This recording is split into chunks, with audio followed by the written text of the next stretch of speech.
Et place au monde de l'espace maintenant. Depuis le début du mois de juin, le centre commercial de Baie-Mahault accueille l'exposition itinérante nommée De la Terre aux étoiles, une découverte ludopédagogique du monde de l'espace conçue par les scientifiques de la Cité de l'espace de Toulouse. Isabelle Hameau s'est rendue avant la fin de la fermeture des portes prévue ce dimanche.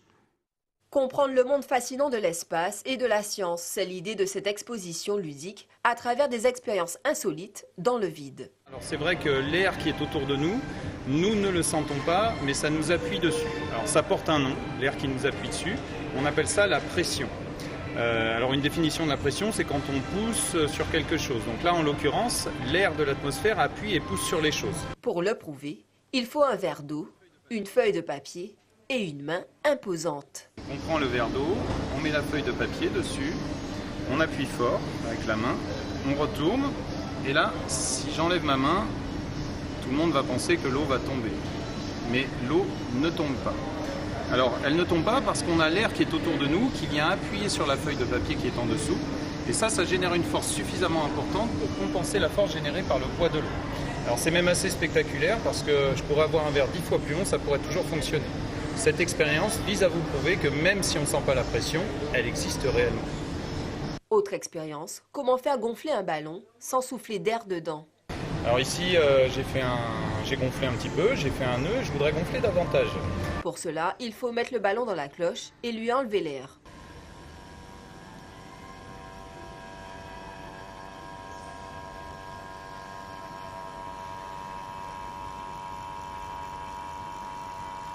Après quelques secondes, le ballon gonfle.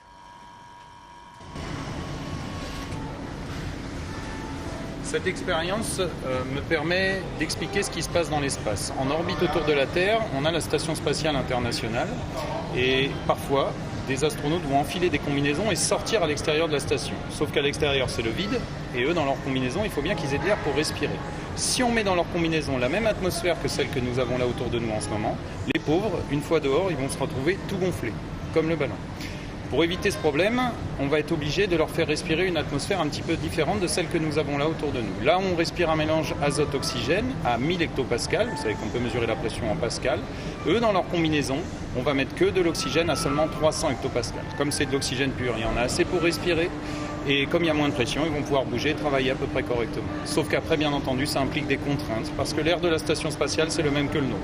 Ça veut dire qu'avant de sortir, il faut se préparer, s'acclimater à cette nouvelle atmosphère. Donc il y a 2 heures de préparation, plus 1 heure pour s'habiller. Ensuite, on sort à l'extérieur, 6-7 heures de travail dehors, et quand on revient dans le sas, à nouveau 2 heures pour se réacclimater à la station. Autant d'expériences insolites pour mieux comprendre la réalité dans l'espace.